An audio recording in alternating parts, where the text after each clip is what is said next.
Hoy vamos a ver de cómo Japón se abre a Occidente.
La vez pasada estábamos viendo cómo el poético y maravilloso periodo Edo se ve abruptamente interrumpido después de 3 siglos de ensalzarse en su propia cultura, de consolidarse, de ritualizarse, hasta formar un gran, profundo y poderoso inconsciente colectivo, que es la esencia del alma de los japoneses. Y al crear una memoria, después de que ellos van creando todo esto, habíamos visto cómo se acaba la dicha casi que de un día para otro. Entonces el asunto era que los europeos estaban empezando a circunnavegar las aguas del Japón. O sea, ya había gente como haciendo aproximaciones, pero ellos todavía lograban mantenerse a distancia. Hasta cuando llegue el Comodoro Perry. Cuando llegue el Comodoro Perry ya no se va a poder más. Entonces, el tema es que el mundo se está moviendo alrededor del Japón. Entonces, el tema es que Rusia va avanzando, el imperio zarista se está pegando una carecida en este siglo XIX muy grande, y ya va avanzando buscando las pieles de focas y toda la caza marina y todo eso va avanzando hacia la península de Kamchatka. Y la península de Kamchatka ya los va a llevar a las aguas del Japón, por un lado. Por otro lado, los Estados Unidos habían empezado un proyecto de expansión, un proyecto que ya los llevaba hacia los mares. Cuando ellos empiezan a tomar la decisión de ser potencia, y dicen, bueno, una potencia tiene que tener unas salidas a los mares, y nosotros tenemos 2 costas gigantescas, hay que empezar a hacer uso de esas aguas. Y ahí es cuando el Pacífico se vuelve un destino histórico de los americanos, cuando Hawái adquiere toda su importancia. Cuando el mundo de los americanos se desplaza hacia el Pacífico, todavía no existe el Canal de Panamá, pero ya existe el tren, el ferrocarril, que logra comunicar de un lado al otro. Entonces ellos empiezan a buscar sus destinos históricos en el Pacífico. Por lo tanto, se van a aproximar allá. Con el único que tenían contacto los japoneses era con Holanda. Los holandeses se les habían arreglado para tener un comercio con ellos en este puerto de madera que habían construido, y a través de al lado de Nagasaki, y por ahí era que entraban las cosas de los holandeses. Pero entonces aquí va a ocurrir una cosa que le va a producir un impacto brutal a los japoneses, y es la guerra del opio en China. Resulta que China es la madre ancestral. De todas maneras, pues hay una relación histórica muy profunda con China, en la medida en que hemos visto cómo gran parte de la cultura japonesa viene originalmente de la China, pero como los japoneses van a hacer una síntesis propia y auténtica y van a crear una cultura nueva y distinta a partir de las influencias chinas, con todo lo que hemos visto que es el arte de la influencia en el mundo japonés, que son los duros para el arte de la influencia.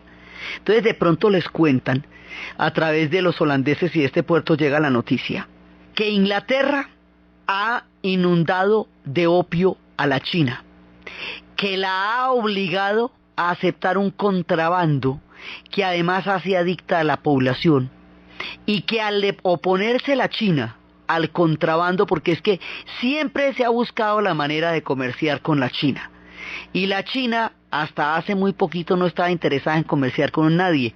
Como son tantos y siempre han sido tantos, ofrecen un mercado increíblemente atractivo que ha sido, sobre todo en la época de la expansión colonial, muy apetecido por todos aquellos que estaban circundando el Asia.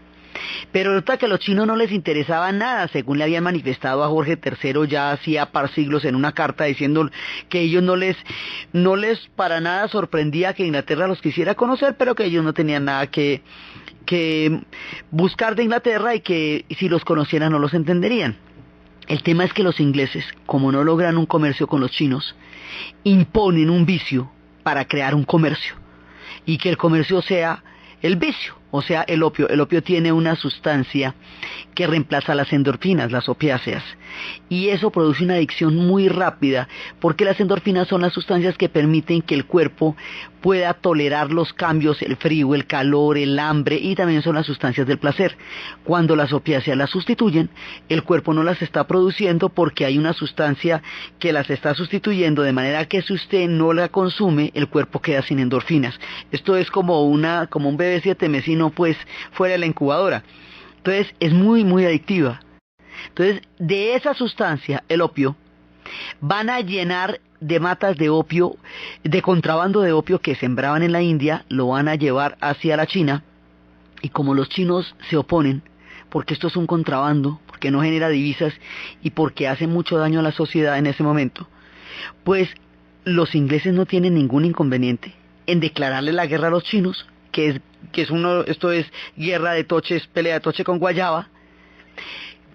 Pues le ganan la guerra a los chinos, porque a ver, y entonces después de que le ganan la guerra a los chinos, los obligan a abrir los puertos, los obligan a comerciar con ellos, los obligan a abrir Shanghái, y además les quitan Hong Kong para que vaya viendo.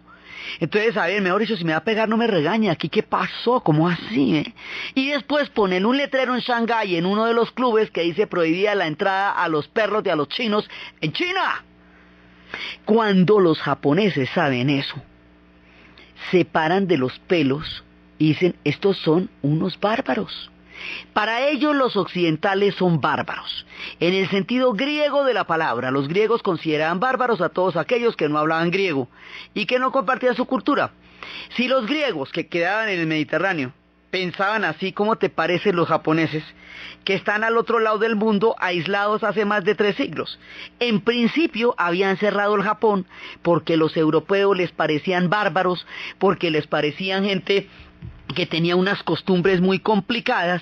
Los extranjeros quieren propagar creencias malignas para engañar al pueblo, robar nuestros valiosos recursos y finalmente deportarnos del país.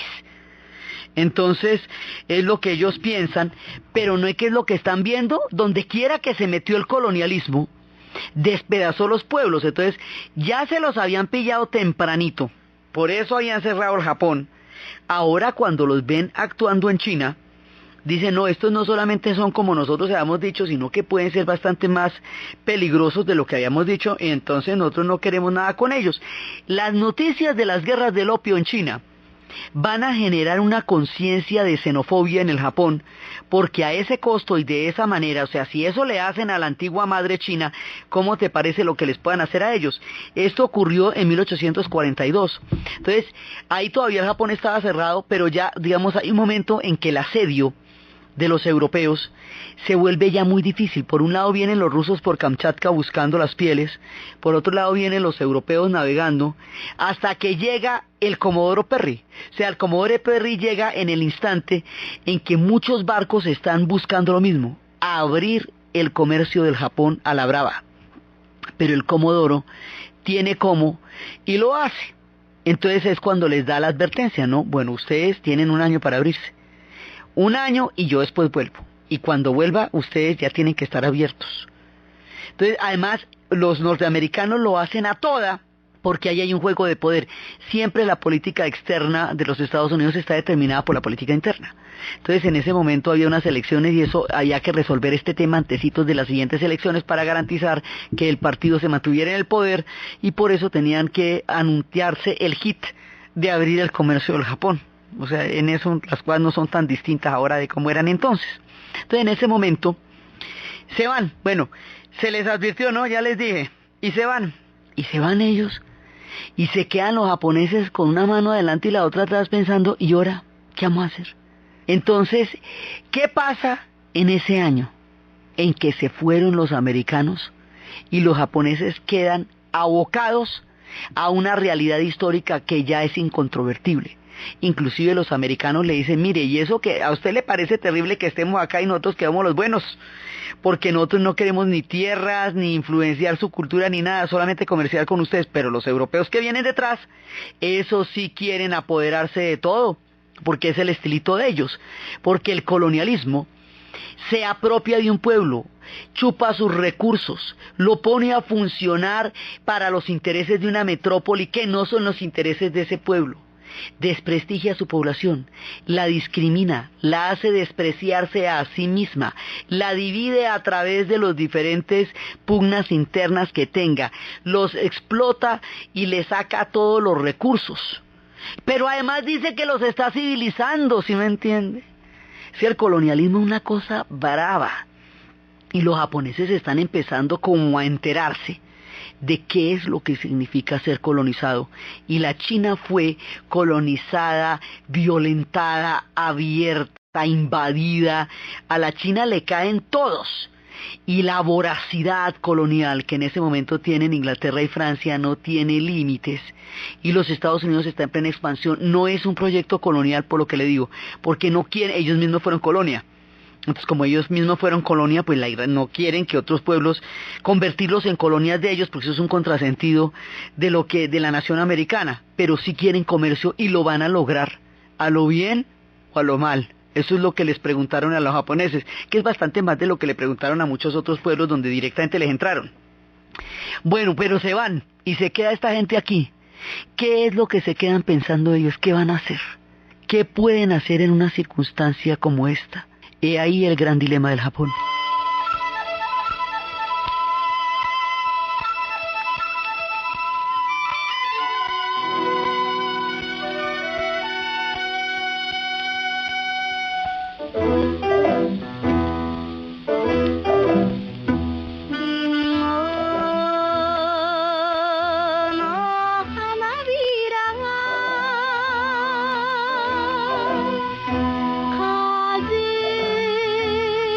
Aquí pasa una cosa. Hasta el momento están mandando los shogunes. Era lo que habíamos visto durante todo el periodo Edo. El periodo Edo corresponde a la era de los shogunatos, a la hegemonía, si así se puede decir, del budismo como espíritu, que es el que va a animar la ceremonia del té, los jardines de piedra. Todo eso es budismo. Y todo eso ocurre durante la era de los shogunes, que habíamos visto que eran los que mandaban la parada. Entonces los shogunes deciden que ellos van a abrirse a los Estados Unidos porque no tienen otro remedio. Mientras que el Tenno, el emperador, la palabra Tenno significa soberano celeste. El Tenno viene de sangre real directamente de Amaterasu. De ahí su carácter divino. Desciende propiamente de los dioses. El Tenno habíamos visto que lo tenían guardadito como un símbolo, pero que no ejercía un poder real. El poder real lo estaban ejerciendo los shogunes. Así que los shogunes deciden que ellos van a abrir el Japón y que van a hacer un tratado con los Estados Unidos porque igual no hay nada que hacer. Pero el Tenno no lo aprueba. El Tenno dice, no vamos a dejar entrar a los extranjeros porque los extranjeros traen todo lo que les comentamos. Entonces no vamos a entrar. Entonces originalmente se dividen entre quienes quieren mantener a los extranjeros el mayor tiempo que se pueda por fuera, y quienes aceptan una realidad que consideran que no pueden de ninguna manera controvertir porque no tienen las armas con que hacerla.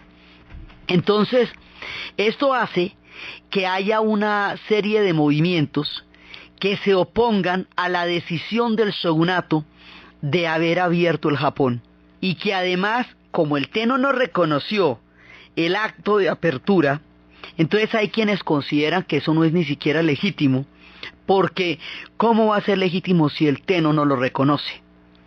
Entonces va a haber patriotas que van a ser reprimidos por los mismos shoguns, porque los shoguns no pueden permitir que haya rebeliones cuando han tomado una decisión, pero es que ya están adentro. O sea, no es una cosa que podamos discutir, ya están adentro. Entonces, en ese momento, claro, en unas áreas muy particulares, no es una cosa, digamos, en todo caso, ellos pudieron escoger mal que bien en qué condiciones se haría esto, y no fue una cosa así como tan bárbara como la que pasó en China. Fueron, pues, digamos, los tratados comerciales, pero de todas maneras, pues ya están, ahí ya están. Entonces, esto va a producir una división entre el shogunato y el Tenno. Y eso hace que haya incluso actos terroristas que ataquen a los extranjeros por considerar que la presencia de los extranjeros es del todo indeseable en el Japón. Pero los shogunes no pueden permitir que haya este tipo de actos porque los shogunes se han comprometido, el shogun se ha comprometido con los Estados Unidos a abrirlo, entonces no puede hacerse loco con los ataques que le hagan ni a los gringos ni a los ingleses, no pueden permitirlo. Entonces, ¿qué pasa? Que al reprimir a aquellos que están levantándose en contra de los extranjeros, van perdiendo cada vez más popularidad los shogunes, porque sienten es que están matando a los mismos suyos por una causa que la gran mayoría del pueblo japonés encuentra totalmente legítima. Entonces, a medida que se va produciendo este proceso, se va perdiendo la legitimidad del shogun y se va haciendo cada vez más importante la figura del Tenno. El Tenno aparece como una figura cada vez más sólida y cada vez más representativa y que produce más adhesión y más japonesa que el mismo shogunato. Entonces, el periodo Edo termina, toda esta transición es el final del periodo Edo. Mientras se ponen de acuerdo para la foto y deciden qué vamos a hacer con esto. O sea, el periodo Edo es desde cuando cerraron el Japón hasta cuando lo tienen que abrir, pero como el proceso de abrirlo es paulatino, entonces esto todavía es Edo, mientras están tomando la decisión, y como el periodo Edo es fundamentalmente un periodo de shoguns, son los shoguns los que toman la decisión histórica a pesar del desacuerdo del Tenno.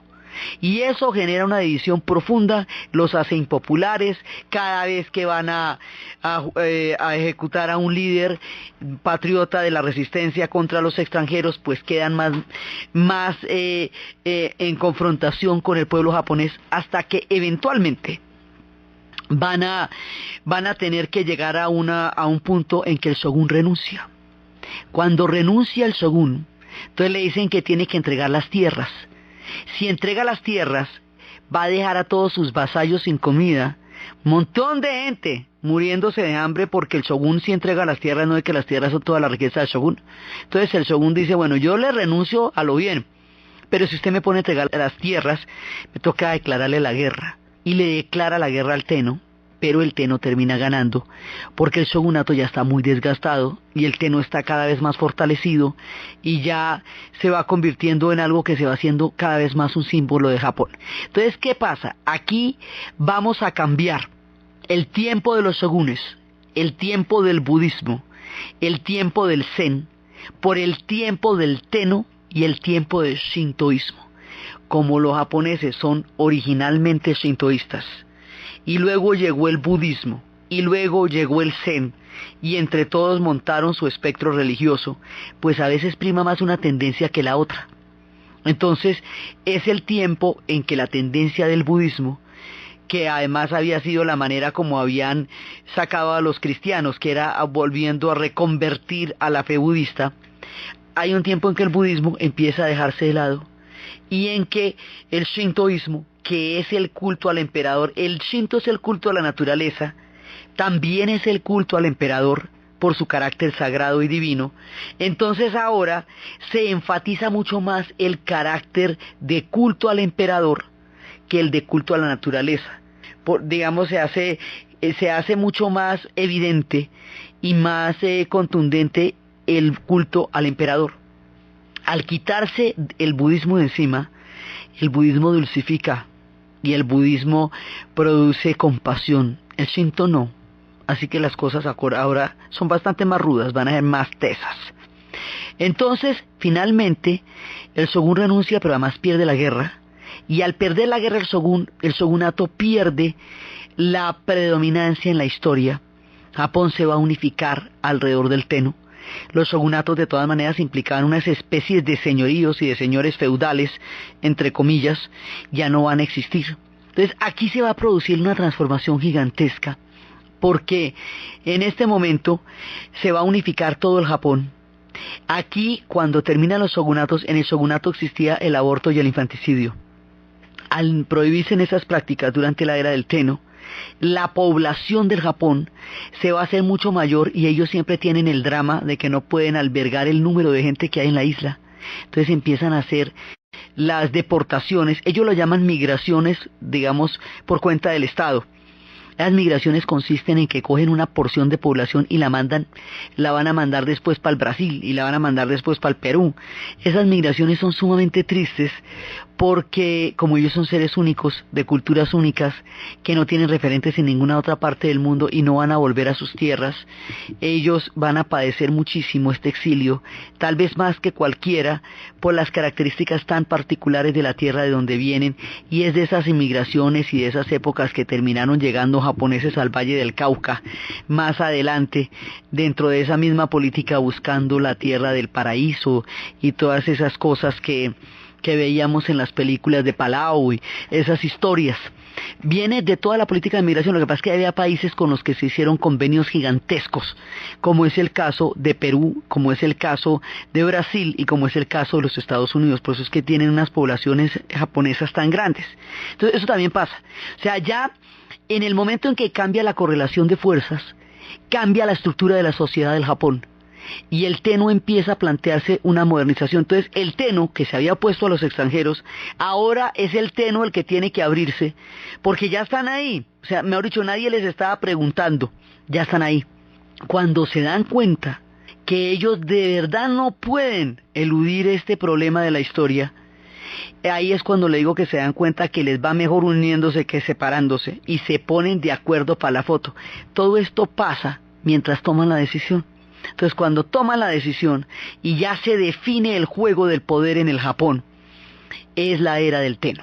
Y la era del Tenno ya es una unificación de todo el Japón alrededor de una columna vertebral, alrededor de una piedra angular que es el emperador. El emperador empieza a mandar de verdad.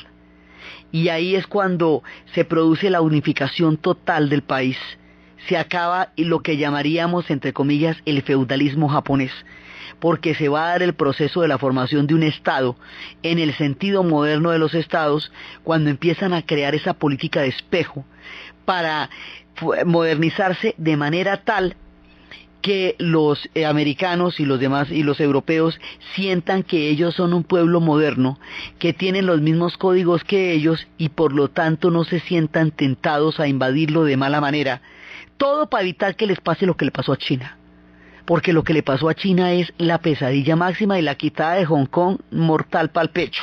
Se la quitaron a la China durante 99 años, se la devolvieron recién en los 90. Entonces los japoneses viendo esto dicen, no, aquí lo que pasa es que hay que ponernos las recontrapilas, porque si no nos ponemos las pilas, esto se va a poner como se le puso a los vecinos, y como la China lo rodea por todas partes. Entonces ahí es cuando lo van a hacer, pero no lo van a hacer a la manera de Shogun, lo van a hacer a la manera del Tenno. Y la manera del Tenno es única y particular, como todo lo de ellos.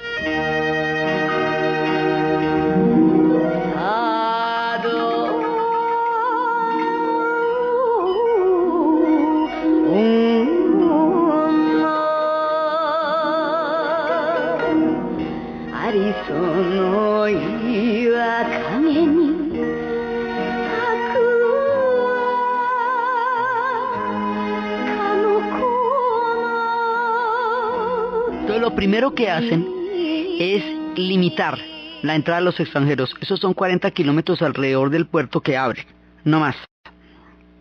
Limitar las condiciones del comercio. y empiezan a mirar cómo son los extranjeros, que les resultan completamente insospechados. Imagínense que los extranjeros, dicen ellos, se aprietan las manos y se las mueven de arriba a abajo 3 veces, y así es que se saludan. Y también se dan besos, por ejemplo, a las mujeres les besan dizque las manos. ¿Cómo le parece? Y se dan besos en las mejillas ellos y todo para saludarse. Muy raro, ¿no es cierto? Pues rarísimo, porque no es que los japoneses no se tocan. Ellos se hacen venias, pero ellos no tienen un contacto físico público de ninguna manera. El contacto para ellos es intimidad, no más. Ellos no se tocan en la calle para nada.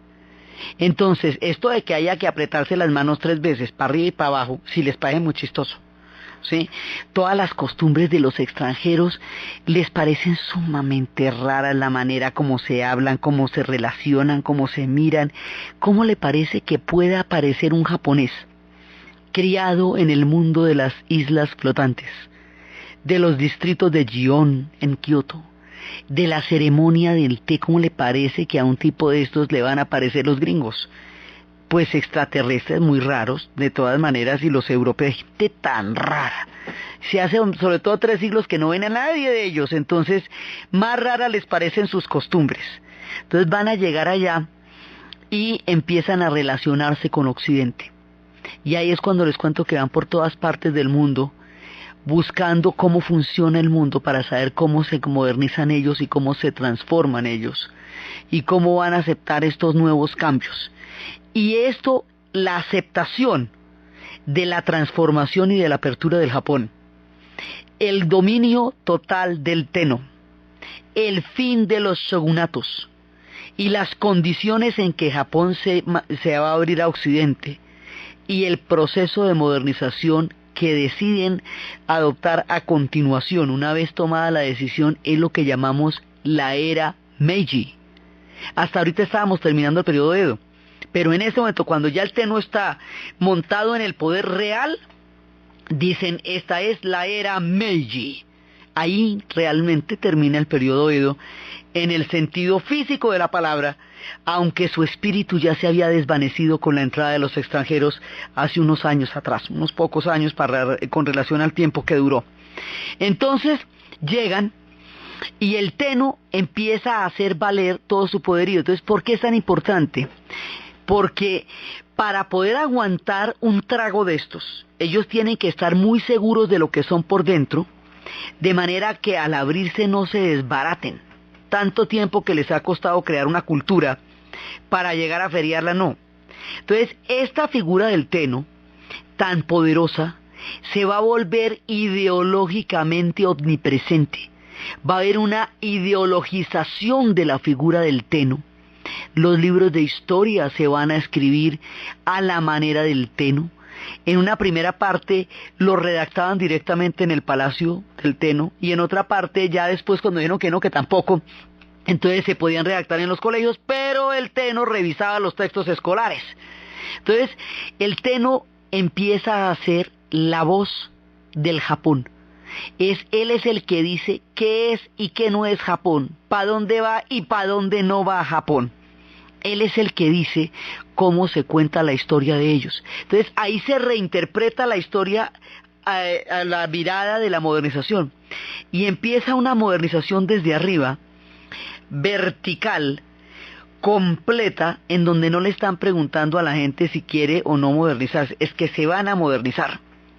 Y habíamos visto la vez pasada que esto se parece a la reforma de Ataturk, porque la reforma de Ataturk también es para romper de una manera radical con toda la herencia cultural del mundo otomano y de los sultanes, y abolir los harems, y liberar a los eunucos, y sacar a las mujeres de los harems y de los palacios, incorporarlas a la vida pública, incorporarlas a la vida cotidiana.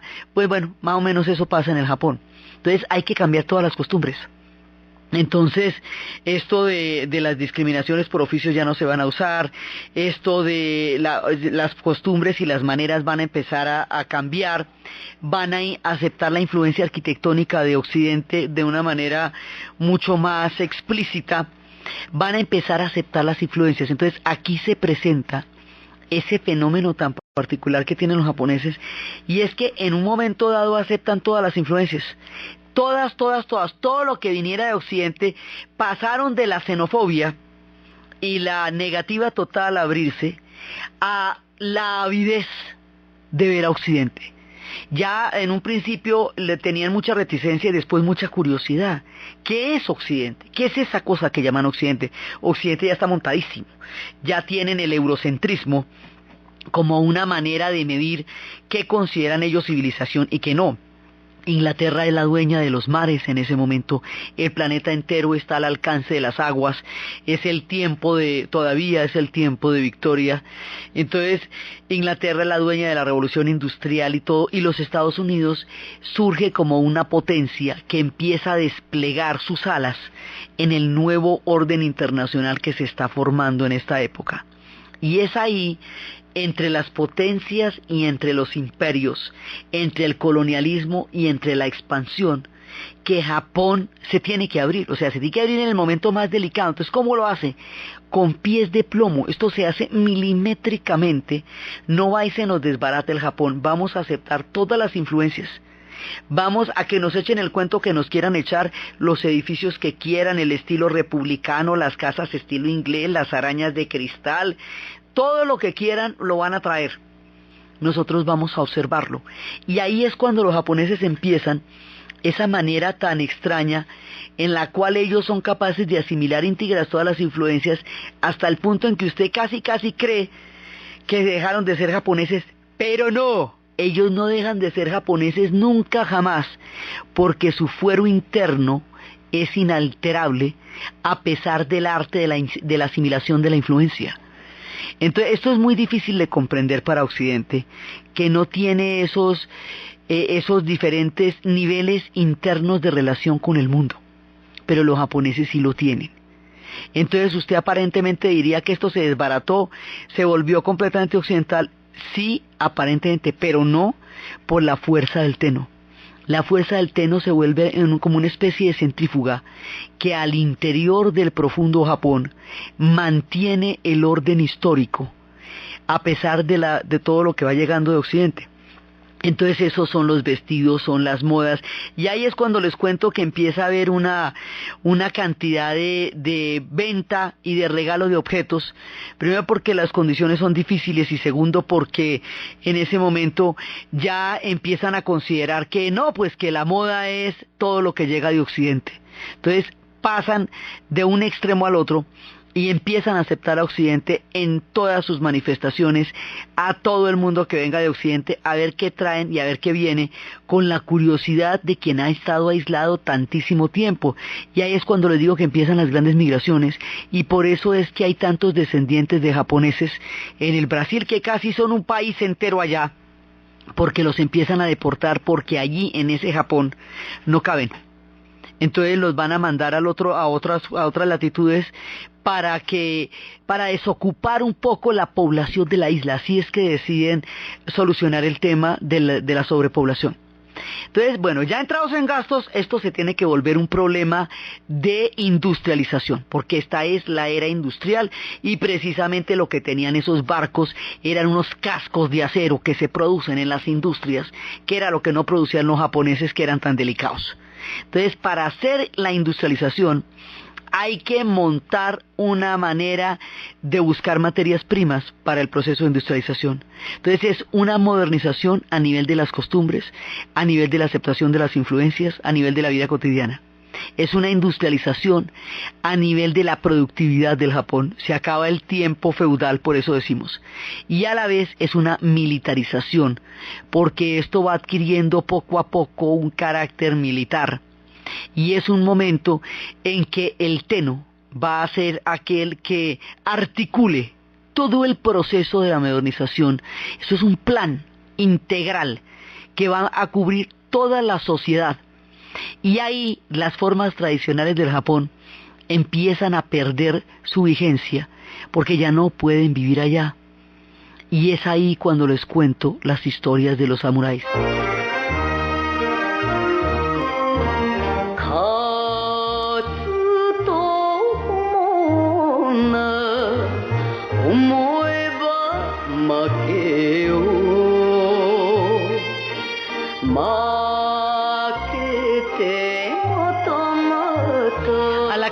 los shogunes, al tener que entregar las tierras, sus vasallos, los kashin, quedan sin tierras también.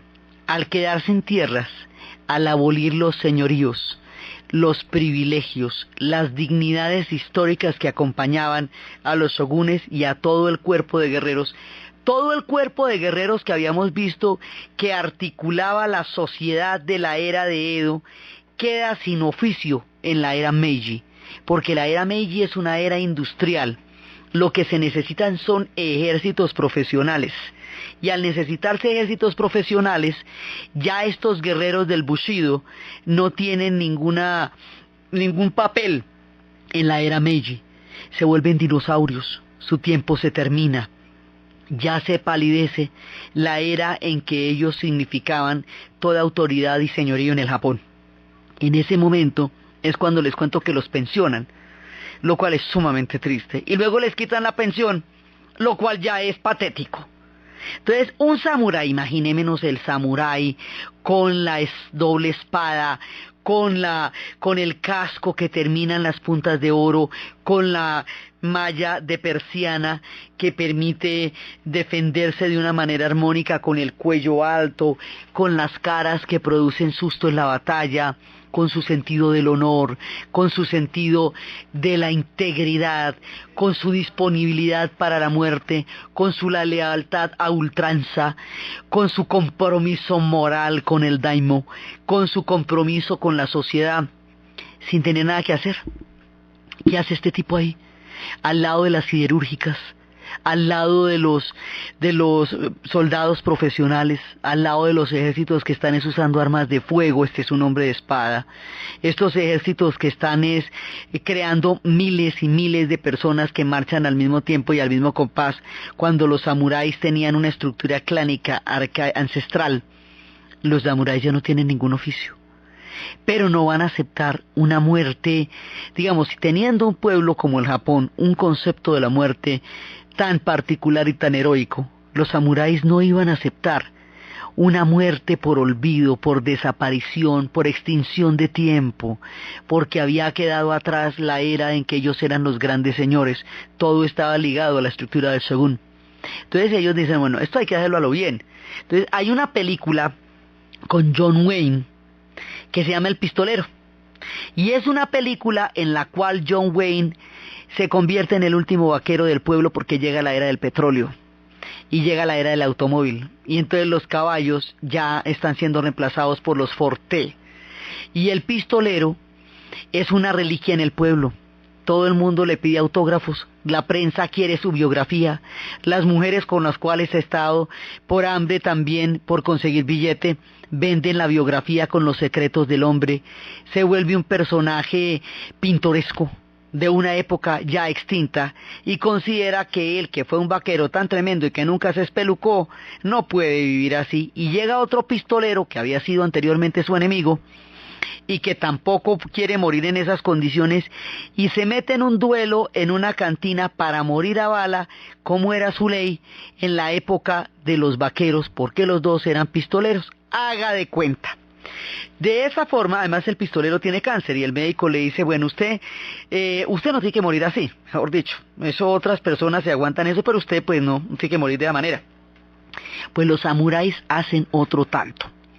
Si la cosa va a ser de ese tamaño, si la historia no tiene marcha atrás, si el honor ya no vale, si su palabra no lo es todo, si los ejércitos profesionales han reemplazado el concepto de honor que ellos tenían en la guerra y en la lucha y en la batalla, entonces ellos van a morir peleando, como tiene que ser. Y ahí es cuando se organizan y van a emprender una rebelión, la cosa más impresionante, contra el ejército formal de los japoneses. ¿Sí? Una rebelión que es totalmente desigual, porque es de la espada y del cuchillo contra las armas de fuego de un ejército disciplinado, entrenado a la manera occidental, porque paulatinamente, durante todo el tiempo que van entrando los europeos y los americanos, les van dejando acantonar sus fuerzas allá, les van prestando sus instalaciones para hacer sus cuarteles, y van tomando el modelo de los ejércitos que están viendo en Occidente. Entonces, contra este modelo occidental del ejército, que ya es un modelo disciplinado en el sentido occidental de la palabra con armas de fuego, se van a enfrentar los samuráis en una última batalla para morir en su honor, para morir en su ley, para morir como debe ser, con la dignidad puesta. Se visten totalmente con todo su atuendo y con toda la dignidad de siglos de gobierno y de formas de vida que ellos inspiraron, se van a inmolar contra el ejército y efectivamente hay uno que los va a dirigir. De esta historia heroica de cómo los samuráis van a entregar su vida para morir con honor y no ser seres arcaicos y pintorescos de un tiempo ya extinto, es que se hizo la famosa película del último samurái, pero para que Hollywood pudiera tener algún papel en la narración pusieron a Tom Cruise. No, Tom Cruise no tenía nada que hacer allá, ni ellos se tuvieron que conseguir a ningún actor de Hollywood para que les dijera cómo era que había que pelear contra los occidentales, porque el objetivo no era ganarles, no era sustituir un orden por otro. Ellos sabían perfectamente que su orden había terminado. El objetivo era morir con dignidad, la muerte como victoria, la muerte como enaltecimiento del honor, porque en el mundo, y en el mundo del bushido, pues usted no podía vivir deshonrado. Un samurái pensionado o un samurái sin pensión es un ser sin honor, y sin honor no se puede vivir. Pues si no podían vivir antes así, pues menos ahora.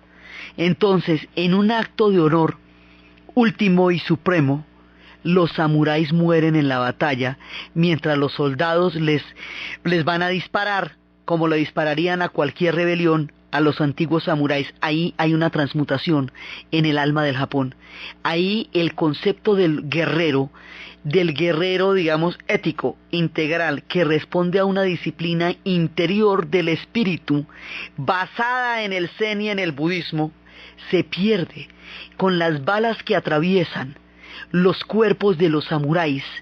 Se pierde el sentido espiritual de la batalla y pasamos a las guerras modernas, y las guerras modernas son horrorosas, porque las guerras modernas no tienen ese sentido de la espiritualidad que tenía el mundo de los samuráis. Y ahí se va desarrollando un carácter cada vez más militarista entre los japoneses. Poco a poco la fuerza del Tenno se va haciendo más enfática en lo militar. O sea, eso es una modernización a todo nivel. Pero usted puede hacer el énfasis en la industria y en volverse una potencia comercial, o usted puede hacer el énfasis en el ejército y volverse una potencia militar. El énfasis se va haciendo en el ejército. Esto se va volviendo una potencia cada vez más militar, y en la medida en que se vuelva una potencia militar, empieza a querer expandirse, empieza a querer territorios, materias primas, disputarse un mundo colonial que ya está repartido, disputárselo con otro estado que paralelamente está teniendo un proceso bastante similar, de otra manera, pero está en las mismas, que es Alemania. El estado alemán se acaba de formar, y se acaba de formar con un hambre de territorios y de repartos, donde ya los ingleses y los franceses se habían repartido todo el ponqué. Entonces llegan a codazos a poner los codos encima de la crema del ponqué que se han repartido los otros. Pues los japoneses empiezan a virar en esa dirección. Cuando usted empieza a virar en esa dirección, usted en algún momento se va a meter en una guerra con alguien, porque para allá va la cosa. Entonces hay una parte que va enrutando, primero hacia lo ideológico en torno a la figura del Tenno, y luego hacia lo militar en nombre del Tenno. Y cuando se enruten hacia lo militar, van a empezar a mirar allende sus fronteras, y van a empezar con los proyectos que había tenido Hideyoshi antes de la cerrada del Japón. ¿Se acuerda que Hideyoshi quería invadir Corea? Pero Ieyasu no lo dejó, porque además terminó aislando el Japón. Bueno, pues esa historia de ir a por Corea la están contemplando en este momento. También están pensando en la idea de ir por la China, porque la China tiene el territorio, las materias primas, la extensión, todo lo que se requiere para la modernización del Japón. Es gigantesca y tiene un territorio que no es exactamente chino, que se llama la Manchuria, que en ese momento está siendo gobernada por una dinastía que no es Han, que son los manchús, razón por la cual se puede alegar que otras potencias como Rusia o como Japón puedan entrar en la Manchuria sin que necesariamente estén metiéndose en territorio chino, aunque la Manchuria sí es China, pero tiene un carácter ahí por el hecho de que no sea Han, que le da un cierto paso, una cierta posibilidad a los japoneses y a los rusos de meterse ahí. Entonces hay varios frentes que se van abriendo paulatinamente con una concepción del ejército totalmente distinta al mundo de los samuráis. En la muerte de los samuráis mata el alma de los japoneses en el sentido militar de la palabra y los mete en otra película completamente diferente, en una película Meiji distinta que va a llevar a unas consecuencias en el largo plazo sumamente complicadas. Entonces, como el otro imperio que se expande con una voracidad increíble y también por los mismos lados es el de Rusia, en algún momentico se van a tener que encontrar con los rusos porque los barcos de toda la armada rusa están por allá lindando los límites con el Japón en la zona asiática. Rusia como es un continente de grandote, entonces pues uno siempre oye hablar de la Rusia europea, ¿cierto? De toda la parte de Moscú, de Ucrania, todo eso, pero eso también tiene el otro lado que es el que va para Kamchatka, el otro lado que es el que va para Puerto Arturo, y es desde allá, desde Puerto Arturo, donde en un momento dado dos proyectos imperiales en plena expansión se van a enfrentar en lo que se conoce como la guerra ruso-japonesa. La historia de esta guerra y otros muchos detalles de la era Meiji que resultan fascinantes, desde la llegada del cine hasta esta transformación tan absolutamente increíble en la cual este pueblo se ve metido de un momento a otro, es lo que vamos a ver en el siguiente programa. Entonces, desde los samuráis muriendo en batalla con el honor en alto y la espada, llevando hasta las últimas consecuencias el camino del Bushido, desde la llegada de los barcos que con sus cascos de acero abrieron e interrumpieron la poética paz del Japón, desde las terribles pugnas entre los shogunatos y la era del Tenno, desde los tiempos del Shinto, que salen después de un milenario silencio, para reemplazar la era del Zen y del budismo, y enrutar al Japón hacia un viraje histórico totalmente distinto. En la narración, Diana Uribe, en la producción, Jessy Rodríguez, y para ustedes, feliz fin de semana.